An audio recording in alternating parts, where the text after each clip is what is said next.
The only people who don't want to disclose the truth are people with something to hide.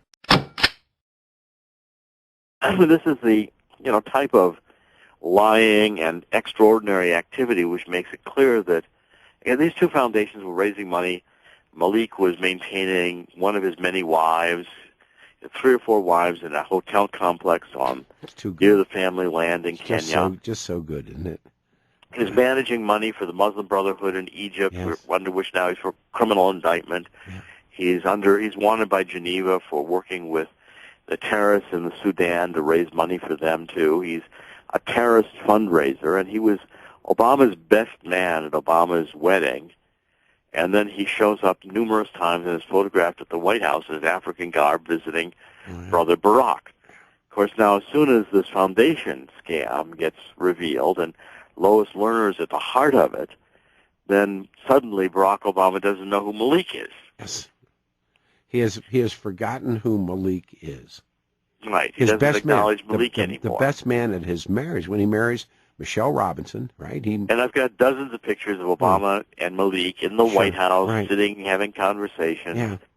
Yeah. Until this foundation scam became, embarrassing to Obama. And that's what Obama does all the time. He exploits these people in his life, and then he drops them. Mm-hmm. I mean, Reverend Wright is another one. It's never really been fully explained why Obama went to this Trinity United Church, which is a very radical liberation theology, a Marxist church with Reverend Wright, and Obama's praising Reverend Wright his whole career in Chicago, and then it comes time for Obama to announce his run for presidency, and he won't let Reverend Wright speak.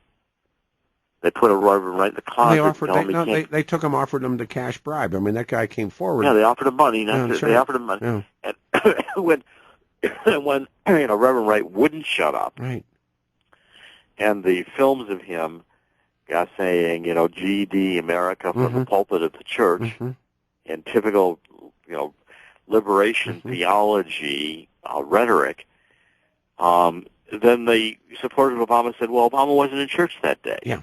Well, it wasn't that day. This was the core of the preachings of Reverend Wright. Oh, indeed. And the mainstream media, then went on a wild goose chase for what date was it, and was Obama there that day? Right. Well, Obama probably was never there in the church. Yeah. There's all these stories about Reverend Wright, who really has turned out to be an interesting guy because, as they always say, the devil his due. He came forward and he said, they offered me a cash bribe to shut up. And the bag man was the guy out of the hospital that Michelle Obama, she managed the hospital. Well, also inconvenient to Obama was that Reverend Wright has run a major down-low part of the community. Oh, indeed, the gay thing, yeah. And has covered that up. Yeah. In terms of a major section of that radical and he also liberation theology was all oriented towards the down-low African-American community in Chicago. And he also said that he found a way to blend Barack Obama's Islam into Christianity.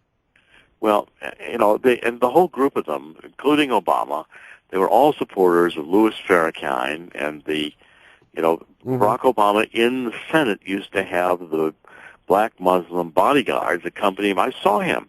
They were Fruit of Islam, the FOIs. I shared an elevator in the Russell Building with Barack Obama as a senator and his 2 Muslim Brotherhood bodyguards. Yeah. And, of course, Barack Obama was on the 1995 Million Man March. Louis Farrakhan ran in Washington. And, of course, all this is erased from the Obama history because, Obama's past as a Muslim Brotherhood member is inconvenient to his current narrative that he's a Christian. Of course, then all these narratives somehow evolve, and it means that Obama suddenly admits the truth, 20 years after the time. But wasn't Reverend Wright at one time a Muslim? Yeah, Reverend Wright says he was a Muslim. Reverend Wright admits to having, experimented with homosexuality. All these things. And, again, you can't dare mention any of this because you'll immediately be castigated by the Obama tribe as a racist. Let me you can't report on Obama without being personally attacked. This is the great work you did this weekend. The Mama Sarah Obama Foundation, created on behalf of Obama's step-grandmother in Kenya, and Malik, either way, now known as Rory. He runs this, but what you have found out is, and I asked this of Jack Cashill, 90% of the money raised in the U.S. Now, where's the end of that money go? Right, Kenya, to support his lifestyle, support all the, this Malik Obama has 3 or 4 wives, including one very young one. The mother is still angry that he, robbed the cradle, married this young wife, and abused her as one of the many wives. And the mother, of this woman is all over the Kenyan newspapers complaining about Barack Obama's brother Malik. Of course, that doesn't get reported in the United States either. Nor does the other brother, the one who is in, Massachusetts, who is the drunk running. That's Omar. That's Omar. Omar. Yeah. Who Omar got, got the and also illegally, they were going to deport Omar, too. Yeah, he got the deal. Omar gets a suit and a lawyer. He goes into to see the judge, and he says, Obama used to stay with me when he was in Harvard. Yeah. Well, of course, Obama denied staying with Omar. And then, of course, it came out that, the press secretary of the White House said, well, he did stay a few days. He just forgot. Yeah. This is typical Obama in his past. Yeah. But the Mama Sarah Foundation, right? You have said, and actually I think you prove that some of that ends up in these very radical madrasas. And then the madrasas, they were also running a scheme where they were bringing in madrasa-educated Wahhabist radicals from Saudi Arabia into Kenya. This is an Obama family scheme. So the entire family of Barack Obama is Muslim in Africa. They're all Muslims. Now, Christians are the majority in Kenya. And the war between Christians and Muslims in Kenya continues to go on, and Obama and Luo tribe, minority tribe, have been a key factor in the Islam rise in Kenya, including, Obama supporting this another Odinga, which is another African Kenyan politician who signed a secret pact with the Islamicists in Kenya that he would support Islam if they voted for him. Going back into the 2008 election, in 2007, it was a disputed election. Obama was in the middle of that, advising Odinga. Of course, Obama then subsequently didn't, Odinga loses, he causes civil violence. Yeah.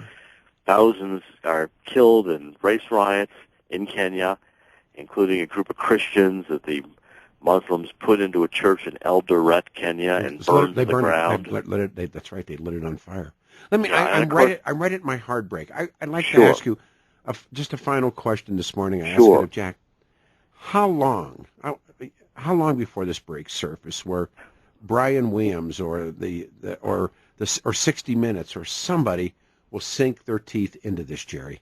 Well, usually the trouble with people like Barack Obama is once he leaves office and once the Democratic Party begins turning on him, realizing he's a liability, which is about to happen in November 2014, as many career Democratic politicians are voted out of office, suddenly Barack Obama becomes a liability. And from within the party, they begin undermining Obama. That's the beginning of the deconstruction of the Obama lies. And it only gains speed as he leaves office.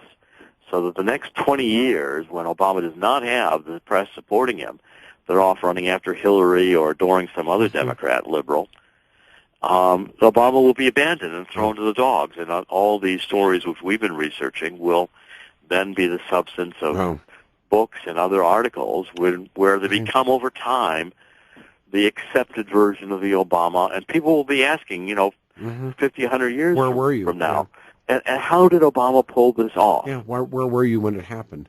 Yeah, it's the same question other, leaders in history who have gained power by lying subsequently get asked. You'll going back over time, you'll find any number of leaders who weren't what they said they were going to be, who subsequently people say, how did this guy ever get in office in the first place? Yeah. Well, that's going to happen with Barack Obama. Jerry, thank you.